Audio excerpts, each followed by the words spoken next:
kasih. Assalamualaikum warahmatullahi wabarakatuh. Waalaikumsalam. Shalom. Om Swastiastu, Namo Buddhaya, Salam Kebajikan. Yang terhormat Bapak Sudianung SSIT MSI selaku dosen pembahas. Yang kami hormati Bapak Dr. Abdul Haris Farid MSI selaku dosen pembimbing 1. Dan yang kami hormati Bapak Aristiono Nugroho APTNH MSI selaku dosen pembimbing 2 serta rekan-rekan yang kami banggakan. Puji syukur kehadirat Tuhan Yang Maha Esa, karena berkat rahmat-Nya kita dapat berkumpul di tempat ini. Mohon izin perkenalkan, nama saya Desi Erika Buni. Saya selaku moderator dalam acara seminar proposal penelitian Saudara Abdul Haris Magesan dengan judul Penataan Akses Berdasarkan Potensi Wilayah dalam Meningkatkan Kesejahteraan Masyarakat, Studi di Kelurahan Banjar Asri, Kapandawan Kalibawang, Kabupaten Kulon Progo, Daerah Istimewa Yogyakarta. Adapun acara seminar proposal penelitian ini terbagi menjadi 5 sesi, yaitu sesi pertama adalah pemaparan materi oleh calon peneliti, sesi kedua adalah masukan atau pertanyaan dari rekan-rekan taruna, sesi ketiga adalah tanggapan masukan ataupun pertanyaan dari tim dosen, sesi keempat adalah pembacaan berita acara hasil seminar proposal, dan sesi terakhir adalah penutup. Kita masuk ke sesi pertama, yaitu pemaparan materi oleh calon peneliti kepada Saudari Abdul Haris Magesan. Saya persilahkan. Assalamualaikum warahmatullahi wabarakatuh. Waalaikumsalam warahmatullahi wabarakatuh. Sejahtera untuk kita semua. Yang saya hormati Pak Sudianung selaku dosen pembahas saya pada pagi hari ini.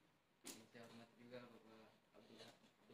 Abdul Haris Farid MSc yang saya hormati, dan Bapak Aristiono Nugroho selaku dosen pembimbing 2 pada pagi hari ini. Yang pertama, saya Abdul Haris Magesan ingin mempresentasikan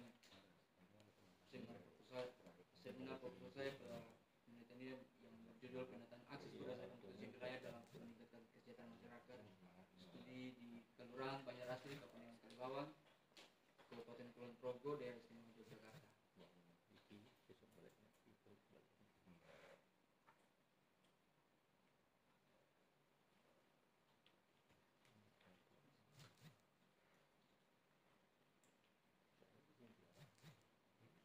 Masuk ke keduluan. Dalam rangka meningkatkan kesejahteraan masyarakat, negara hadir dalam memberikan program karya tersebut. Tetapi program ini bukan hal yang mudah dan sederhana itu.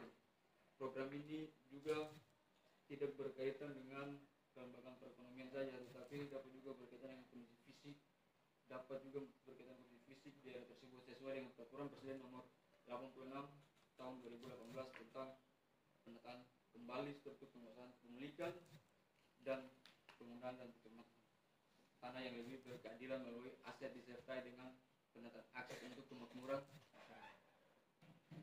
Berbicara terkait potensi wilayah ini merupakan faktor yang sangat penting. Kenapa di Indonesia sedang melakukan pembangunan di berbagai sektor dengan fokus utama di wilayah tingkat desa. Apabila di suatu daerah pembangunan dari desa ke kota, maka pembangunan itu sejalan dengan program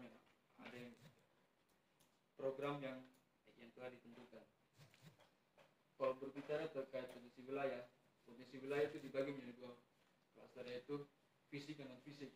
Fisik itu terkait SDA-nya, sumber daya alamnya terkait jenis tanah, penggunaan tanah, terus kelerengan, curah hujan, temperatur. Berbicara terkait non fisik, non fisiknya ini sangat penting. Bagaimana berbicara terkait SDF, sumber daya manusia. Sumber daya manusia ini berpenting karena untuk mengoptimalkan potensi yang dimiliki sesuai dengan kebutuhan masing-masing tujuan untuk mencapai kesejahteraan masyarakat itu sendiri sesuai dengan Undang-Undang Nomor 6 Tahun 2014 tentang desa. Adapun rumusan masalah pada ini ada 5 rumusan masalah, yaitu bagaimana potensi fisik dan fisik yang ada di Desa Banjar Asri, Kabupaten Kapandawan Kalibawang. Yang kedua, apa jenis usaha atau bisnis yang sedang dilakukan oleh masyarakat Kelurahan Banjarasri. Yang ketiga, apa jenis-jenis atau usaha potensi yang dikembangkan masyarakat Kelurahan Banjarasri. Yang keempat, siapa saja pihak yang dilibatkan dalam program pengembangan penataan akses di Kelurahan Banjarasri. Bagaimana dampak penataan aksesnya berdasarkan potensi wilayah untuk meningkatkan kesejahteraan masyarakat.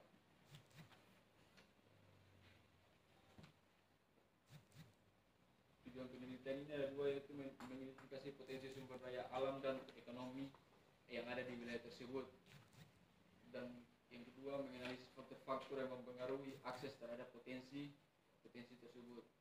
Manfaat penelitian itu menjadi media bagi peneliti juga untuk memperkaya ilmu di bidang agraria, menjadi bahan pertimbangan untuk pelaksanaan pemberdayaan masyarakat oleh pihak kantor pertanahan Kabupaten Kulon Progo.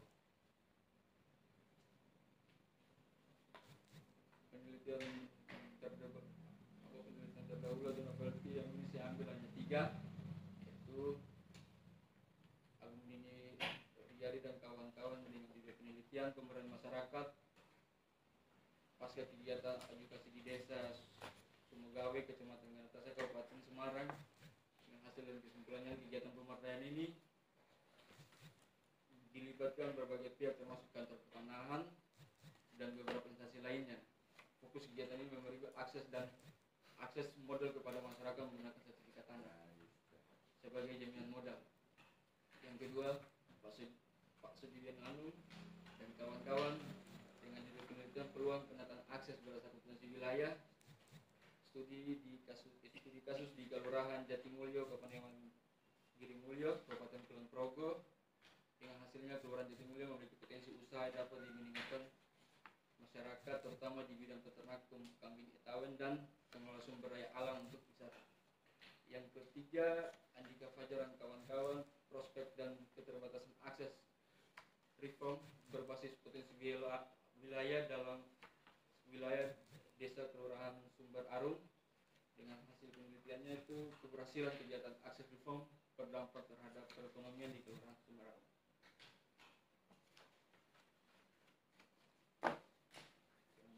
Itu terkait kajian pustaka.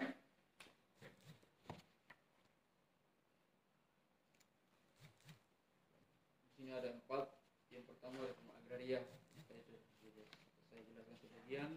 Reforma agraria ialah proses penataan kembali bertujuan untuk menciptakan keadilan dalam kepemilikan, penguasaan, dan penguasaan tanah. Yang kedua, penataan akses. Penataan akses sendiri sesuai dengan peraturan Presiden nomor 86 tahun 2018 tentang reforma agraria. Penataan akses ini penting dalam pembangunan di suatu negara yang berkembang. Akses yang memadai sangat penting dalam menjaga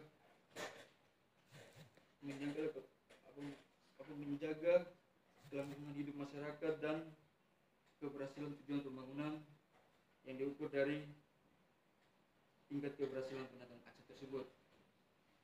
Yang ketiga itu terkait potensi wilayah. Tadi saya sudah jelaskan, potensi wilayah ini merupakan faktor yang sangat penting untuk kemajuan di suatu wilayah tersebut. Dan berbicara terkait kesejahteraan masyarakat itu ada 4 poin: ekonomi, sosial, budaya, dan psikologi. Kalau berbicara terkait ekonomi, berarti masyarakat itu masyarakat menentukan apakah suatu individu atau kelompok yang hidup dalam keadaan yang sejahtera. Faktor-faktornya seperti kesehatan yang baik, pendidikan yang tinggi, terus pertumbuhan ekonomi yang baik juga.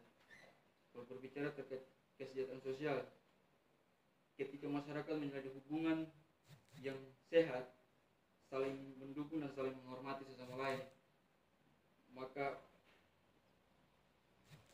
secara keseluruhan menciptakan lingkungan yang mendukung dan perkembangan yang sehat dan memperkuat ikatan sosial itu sendiri.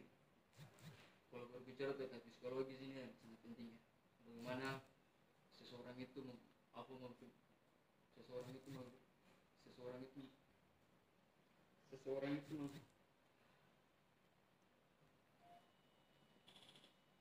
itu menghadapi permasalahan yang kompleks saat ini. Sikap tenang bukan berarti dia lambat dalam berpikir, tapi bagaimana dia memiliki ketenangan untuk menciptakan sesuatu yang baru.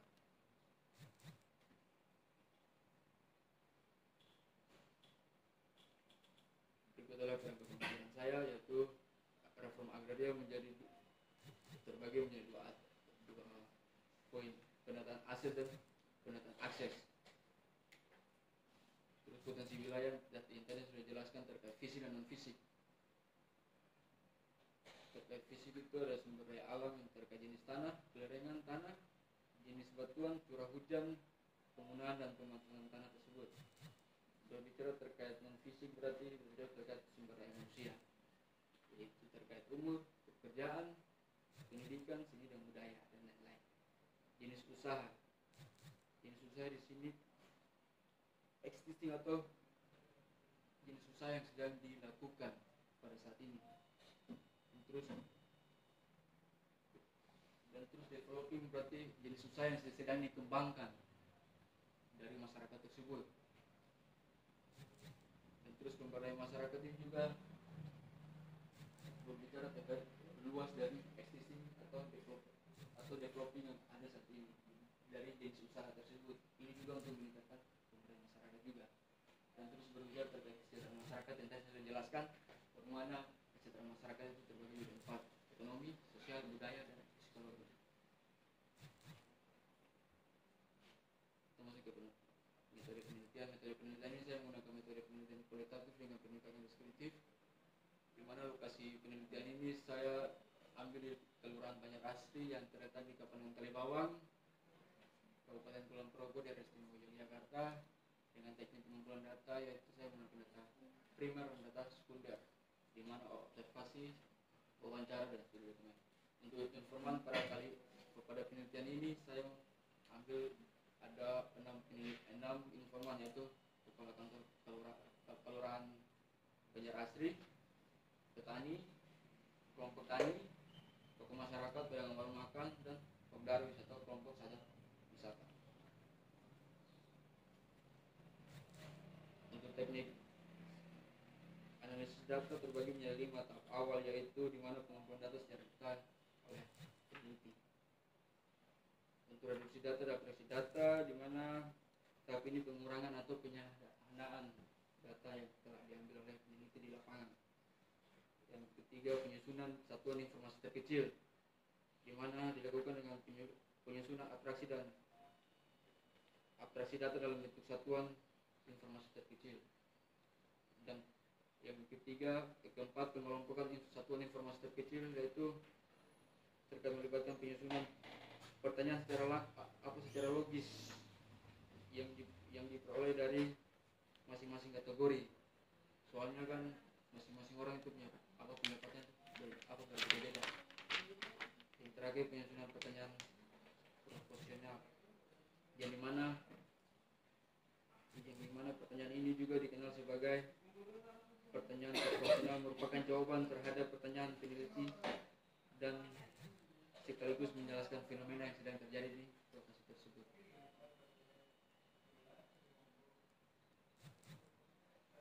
Sekian, terima kasih.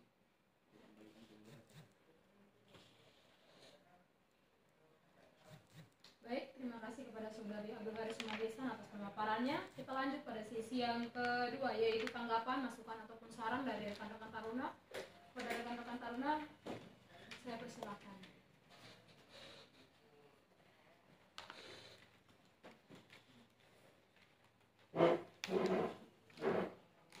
Perkenalkan, nama saya Faisal Fahri. Izin bertanya, apa perbedaan penelitian terdahulu dengan penelitian dari calon peneliti? Sekian. Baik, terima kasih. Apakah masih ada yang ingin bertanya atau memberikan? Sudah saudari, dipersilakan. Misi, perkenalkan, nama saya Panji Bagaskara. Saya ingin bertanya, kenapa Anda memilih lokasi tersebut? Sekian, terima kasih. Baik, apakah masih ada yang ingin bertanya?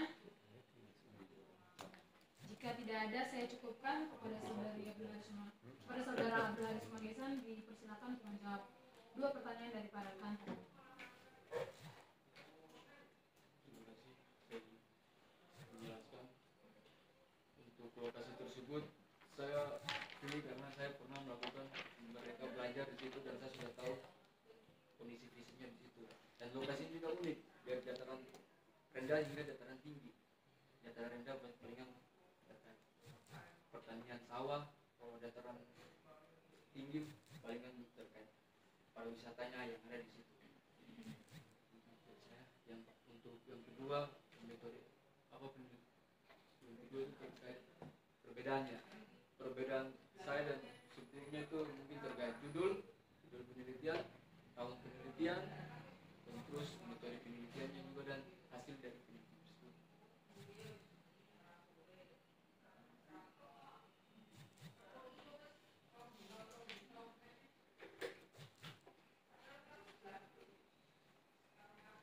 Baik, terima kasih untuk pertanyaan dan juga jawaban yang sudah ditanggapi oleh calon peneliti. Selanjutnya adalah tanggapan, masukan ataupun pertanyaan dari para dosen kepada dosen membahas, dimulai dari Pak Suprianung. Kepada Bapak dipersilakan.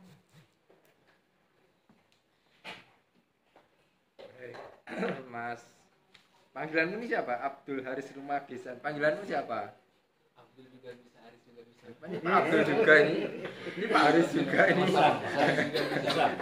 Pak Gesang. Oh. Kamu dari mana, Dik? Kok namamu saya asing, dari mana? Saya dari Papua Barat. Oh, Papua Barat. Oh iya. Oke. Supaya enggak sama dengan apa. Saya pakai nama Rumagesan aja ya. Boleh toh? Siap. Oh, boleh. Oke, baik. Baik Mas Rumagesan, saya saya bangga dengan tulisanmu. Kamu sudah berusaha semaksimal mungkin menulis apa yang kamu tahu, apa yang pernah kamu jumpai, dan kemudian akan Anda angkat untuk diteliti, gitu ya. Ini kemarin kamu awalnya memang MBKM di sana. Iya Pak, Oh, soalnya gitu. kan kami kelompok yang kedua Pak. Oh gitu. STPN. Oh, berapa bulan kemarin di sana? Kemarin itu nggak sampai 6 bulan sih Pak. Nggak sampai 6 Soalnya kan bulan. kami ambil terkait potensi pertanian dengan perkebunan aja Pak. Oh gitu. Berarti sebenarnya data sudah dapat.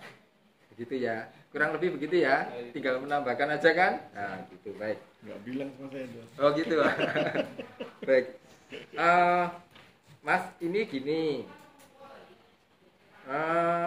Yang mau Anda teliti itu fisik dan non fisiknya atau hanya salah satu saja, Mas?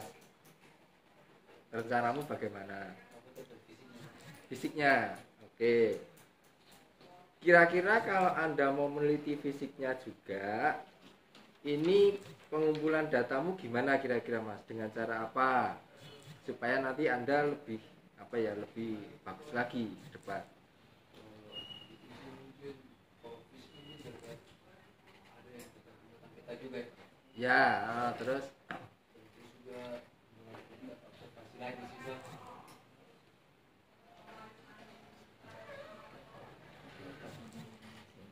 kira-kira kalau secara fisik, Mas, keunggulan dari mana ini? Banjar Asri ini apa toh, Mas? Kalau di waktu saya di Kulon Progo itu keunggulan secara fisiknya karena daerahnya berlereng, kemudian pertaniannya minim, tetapi sumber daya airnya banyak. Itu yang unggul adalah pariwisata. Nah, kalau di tempat apa Banjar Asri itu? Banyak juga ada wisatanya juga sih. Ada juga. Yang lebih unggulnya sih terkait pertaniannya. Pertaniannya sebenarnya. Oh gitu. Secara fisik pertaniannya cukup pertanian lahan basah atau lahan kering? Lahan basah juga ya. Lebih banyak yang mana? Lebih banyak basah sih Pak. Lebih banyak yang basah. Pengairan juga cukup bagus. Cukup bagus kan ada selokan Pak. Oh gitu. Oke lah, kalau seperti itu berarti nanti fokusmu arahnya di sana ya. Oke, gini aja Mas, yang penting sampean konsisten aja Anda, ya kan? Kalau misalkan di situ ada wisata juga, itu berkaitan dengan fisik. nanti meskipun sedikit kamu narasikan juga gitu ya, sehingga tidak hanya yang tertulis di sini kental non fisiknya Mas, ya kan? Kalau di sini kesan seperti yang kalau misalkan saya membuka dari Visionermu misalnya, ini kan kesannya kan non fisik semua, ya kan? Nah nanti ditambahkan aja ya Mas ya. Nah, tetap semangat ya Mas. Nah, kamu harus semangat supaya aku menilai kamu dari semangatmu, berkali-kali nemuin aku, susah-susah nemuin aku. Nah, semangat seperti itu aku yang suka gitu loh. Perkara tulisan seperti apa nggak ada tulisan yang sempurna, itu nggak ada ya. Yang penting kamu punya semangat untuk tetap terus berkarya, itu aja kesan yang aku terima dari kita ketemu di depan itu kan ya. Oke, terus nanti kalau misalkan ada suatu hal yang misal ya berkaitan dengan ekonomi, Anda sudah jalan ke sana, kalau diizinkan oleh pembimbingmu, kalau misalnya mau diskusi dengan saya pun saya selalu membuka diri ya. Jadi jangan terus diem, nanti tiba-tiba pas finishingnya tiba-tiba kemarin kelupaan lah ya. Jadi kamu harus harus proaktif lah gitu kurang lebih ya. Kan deket lah cuma Banjarasri kan, sebagian data juga udah kekumpul, mungkin tinggal nambahin sama menghaluskan saja kan gitu ya. Itu aja ya Mas Rumah Gesan, semangat ya. Oke, terima kasih Pak Aris. Oke, saya baru tahu dari Pak Anung ini bahwa dia sudah punya data. Saya pikir dia masih kosong kan. Saya pengen kritik presentasinya, teknik presentasinya. Jadi yang saya kritik adalah kamu kayaknya kurang pede, kurang lancar ketika presentasi. Jadi saya pikir untuk semua mahasiswa, kalau public speaking, presentasi pede aja. Salah benar urusan nanti, yang penting pede, omongannya lancar, dan kemudian kalau perlu mengarang. Saya kasih contoh. Coba lihat di kerangka teoritik. Nah, kajian pustaka ya. Coba kamu lihat ada di situ ya, ada di laptop. Itu kan kamu sedang bercerita tentang 4 hal. Reforma agraria, penataan akses, potensi wilayah, kesejahteraan masyarakat. Kalau kamu terlalu ketat dengan hafalanmu, kamu nggak akan bisa pede. Tapi kamu mainkan saja. Kamu bilang aja reforma agraria itu aspeknya 2. Bahkan sebetulnya 3 tuh, regulasi, penataan aset, penataan akses. Nah kemudian dalam penelitian ini lebih dekat ke penataan akses, kan sudah nyampe itu baris atas. Kemudian kalau ngomong soal penataan akses, apanya yang ditata? Potensi wilayahnya kan? Nah potensi wilayah itu macam-macam, dari yang fisik, non fisik. Buat apa ditata? Untuk membangun kesejahteraan. Apa itu kesejahteraan? Ketika masyarakat sejahtera secara ekonomi, sosial, budaya, dan psikologis. Terus kamu mulai ngarang aja. Ekonomi itu apa? Oh, pendapatannya meningkat. Budaya itu apa? Mereka bisa mengekspresikan value-nya, nilai-nilainya. Sosialnya apa? Mereka harmoni. Psikologinya hidupnya tenang. Sudah, jadi lancar gitu ya. Nah, itu. Terus kemudian lihat yang kerangka pemikiran. Nah, di kerangka pemikiran itu kan banyak sekali yang fisik non fisik. Tadi kan Pak Anung tanya, apa kamu akan mengobservasi semua? Apakah kalau di proposalnya kan cenderung ke non fisik ya. Yeah. Tapi kan tadi ketika ditanya aku bilang, oke, kamu akan bicara tentang fisik. Sekarang coba kamu lihat yang fisik. Bagaimana kamu menghubungkan curah hujan dengan kesejahteraan? Cerita apa yang akan kamu ceritakan? Harus mainkan itu, saya bilang lancar berpikir, cerdas berpikir, lincah berpikir. Curah hujan kamu ngomong aja. Curah hujan itu kan mendukung aspek pertanian. Semua kitab suci kan bilang begitu ya. Ketika Tuhan turunkan hujan untuk supaya pertaniannya subur. Nah, kamu ngarang begitu. Jadi nggak boleh ada matinya itu peneliti, nggak boleh ada matinya presentasi. Ngomong, ngarang. Kalau data nggak punya, teks nggak ada, ngarang. Gitu. Terus kemudian coba lihat yang teknik analisis data. Nah, ini kalau ini salah, kalau ini nggak boleh ngarang karena salah. Penyusunan pertanyaan proposisional, bukan pertanyaan, kan itu kan kesimpulan, pernyataan. Beda tuh. Kalau pertanyaan kamu tanya, kalau tanya terus kapan selesainya persoalan? Jadi pernyataan. Jadi kamu bikin pernyataan yang proposisional. Proposisional itu apa? Proposisional itu kamu cerita tentang hal-hal sesuatu yang ada di lapangan, dianalisis, disampaikan secara logis dan rasional. Semua orang yang punya logika paham, oh iya mengerti. Itu namanya pernyataan proposisional. Ya, saya pikir begitu ya. Mudah-mudahan nanti di seminar hasil harus lebih pede dan siapkan data. Kalau kepepet ngarang. Saya kan selalu bilang itu di kelas tuh. Di kelas saya bilang kalau ujian jangan nyontek. Kalau nggak tahu gimana Pak? Kalau nggak tahu ngarang. Kalau nyontek dapat E, kalau ngarang kan bisa dapat C. Itu lebih bagus ngarang. Oke, saya kembalikan ke Pak Abdul Farid Haris Farid. Saya keliru logis. Rumah Gesang, rumah Gesang. Terima kasih. Melanjutkan lagi dari Pak Aris, teknik presentasi. Kenapa kamu gugup? Gagap-gagap. Padahal kamu sudah lumayan bagus, sudah bisa melihat. Anda melihat di sini toh, audiens. Oke. Tapi cuma satu, Anda belum siap. Ya kan? Agak ragu-ragu dengan yang Anda tulis. Ya kan? Oleh karena itu harus pertama Anda hafalkan dulu atau bikin contekan nggak apa-apa. Oke, itu kemudian dari Pak Anung memang ini kok cenderung ke fisik. Nah, fisiknya itu indikatornya nggak ada. Tapi Anda sudah sebutkan lereng kan. Kelerengan berapa persen di situ, terus Anda cantumkan aja di tinjauan teoritis kelerengan paling bagus untuk pertanian adalah berapa persen itu sampai 8% kan. Terus kemudian untuk wisata itu di mana, daerah lereng mana kan dan sebagainya. Itu lereng dulu. Yang kedua apa? Fisik. Belum ada tulis kan? Kira-kira apa? Biar nanti dibenahin sekalian. Lereng terus apa? Jenis tanah. Apa jenis tanahnya? Kebanyakan di sana. Tekstur tanah. Tekstur tanahnya apa sana? Lembut, keras, apa istilahnya? Kasar. Apa sana? Nah, dilihat nanti ya. Di bagian dataran rendah itu masa sih lembut. Soalnya kan pernah ambil data di situ juga. Lembut. Bagian atas ya agak keras. Terus kedalaman efektif, perlu enggak? Perlu. Nah, itu berarti indikator itu, ya. Dimasukkan kedalaman efektif, tekstur, jenis tanahnya, kemudian lereng dan sebagainya. Itu dimasukkan, terus peta, bikin peta. Peta apa? Peta penggunaan tanahnya. Oke, kemudian, nah, satu hal yang menarik di sini, Anda mengatakan dampak.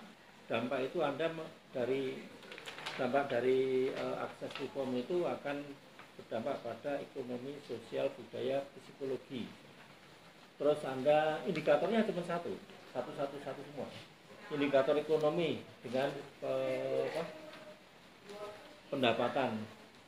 Masa hanya itu? Ya mungkin nanti dengan Pak Anung lebih mengajar masalah ekonomi ya. Sosial, nanti dengan Pak Aris coba. Sosial masa hanya dengan kerukunan. Dan Anda bertanya di sini, apakah rukun dengan tetangga sekitar? Jawabannya pasti ya rukun. Padahal enggak. Gimana cara Anda bisa melihat bahwa ini saya sebenarnya enggak rukun? Nah, ini yang penting, kerukunan. Apalagi kalau seperti itu sosial, tidak hanya itu loh, kerukunan. Masih banyak psikologi seperti itu juga. Apakah Anda hidup tenang? Gimana hidup tenang? Coba. Cara Anda mengukur ketenangan gimana? Masih ada indikator lagi. Nah, mungkin lebih bagus ambil salah satu aja daripada pusing-pusing. Ini ada psikologi, budaya, sosial, ekonomi. Atau salah dua aja, ekonomi, sosial aja. Itu berat loh, masih ada fisik belum. Ya kan? Ya, itu aja. Langsung Saya sebagai Paris penghormatan. Mbak MC dulu langsung atau gimana? Monggo. Ya. Baik, terima kasih kepada tim dosen yang telah memberikan tanggapan, masukan ataupun pertanyaan demi memaksimalkan penelitian yang akan dilakukan oleh saudara calon peneliti. Kita masuk pada sesi keempat, yaitu pembacaan berita acara kepada tim dosen. Persilahkan. Baik, saya akan bacakan berita acara seminar proposal penelitian atas nama Abdul Haris Rumagisan, nomor induk Taruna 20293480. Hasil seminar proposal penelitian Taruna di atas diterima dengan perbaikan. Diberikan waktu perbaikan selama 7 hari, mulai sekarang 8 Maret hingga 4 April. Sanggup ya Mas? Nah, sanggup ya, harus sanggup lah, semangat lah, gitu ya. Kalau nggak sanggup ngulang. Ganti judul. Baik, demikian pembacaan berita acara. Waktu saya kembalikan pada pembacara. Ya. Dengan selesainya pembacaan berita acara hasil seminar proposal, maka selesailah juga acara kita pada pagi hari ini. Saya selaku moderator mengucapkan terima kasih pada tim dosen dan juga para rekan Taruna. Jika ada salah kata mohon dimaafkan. Untuk selanjutnya penutup mungkin kita pada tim dosen untuk foto bersama dengan calon peneliti pada tim dosen. Oke. Silakan. Thank you.